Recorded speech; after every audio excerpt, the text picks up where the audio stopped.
Praise the lord, హల్లెలూయా. ఈ ఉదయకాల సమయమున దేవుని వాక్యమును ధ్యానించుకుందాం. పరిశుద్ధ గ్రంథము నుండి కీర్తనల గ్రంథము 140వ అధ్యాయము 1వ వచనం. యెహోవా దుష్టుల చేతిలో నుండి నన్ను విడిపింపుము, బలాత్కారం చేయు వారి చేతిలో పడకుండా నన్ను కాపాడము. ఆమెన్, హల్లెలూయా. దావీదు మహారాజు గారు దేవునికి మనవి చేసుకుంటున్నారు. ప్రియ సహోదర, ప్రియ సహోదరి, దావీదు మహారాజు తనకు ఇబ్బందికరమైన ఎటువంటి పరిస్థితి ఏర్పడినా దేవునికి మొరపెడుతున్నారు, ప్రార్థన చేస్తున్నారు. మరి దావీదు మహారాజు వలె దేవునికి మొరపెడుతున్నామా? మనకు ఏదైనా సమస్య ఏర్పడితే మన సమస్యలను ఎవరితో చెప్పుకుంటాము? మనుష్యులను ఆశ్రయిస్తాము, కానీ దేవునికి మొరపెట్టము. మనుషులు మాట ఇచ్చి తప్పుకుంటారు, కానీ దేవుడు మాట ఇచ్చి నెరవేర్చే దేవుడు గనుక మనము నమ్ముకున్న మన దేవుడు సృష్టికర్త, సర్వాధికారి, రాజులకు రాజు, ప్రభువులకు ప్రభు.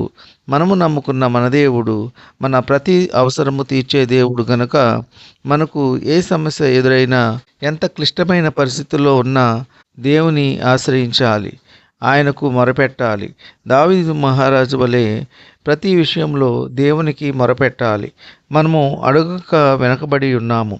దేవునికి ప్రార్థన చేయకపోవడం వలన మనము అనుకున్నవి పొందలేకపోతున్నాము. ప్రతి విషయము ఆయనకు మొరపెట్టాలి. ప్రతి అవసరత, అక్కరలు, కొరతలు ఆయనకు మొరపెట్టాలి.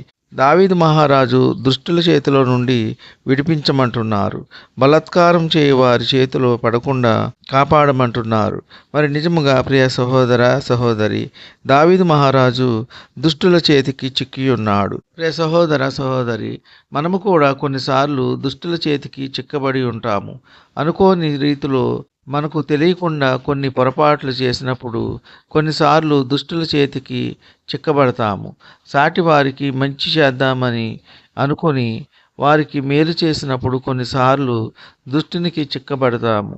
ప్రియ సహోదర, సహోదరి, మనము దేవునికి మొరపెట్టి ప్రార్థన ద్వారా ఆయనకు మనవి చేసుకుంటే దుష్టుల చేతికి మనము దొరకకుండా తప్పించుకుంటాము. ఆ దేవాది దేవుడు దుష్టుని చేతిలో నుండి విడిపించును, మరియు బలాత్కారం చేయ వారి చేతిలో పడకుండా నన్ను కాపాడు దేవా అంటున్నారు. దుష్టులు, దుర్మార్గులు, బలాత్కారులు, హంతకులు పొంచి ఉంటారు. వీరు మంచివారిని, అమాయకులను, దీనులను, దేవుని భయం గల వారిని వారి వలలో వేసుకుంటారు.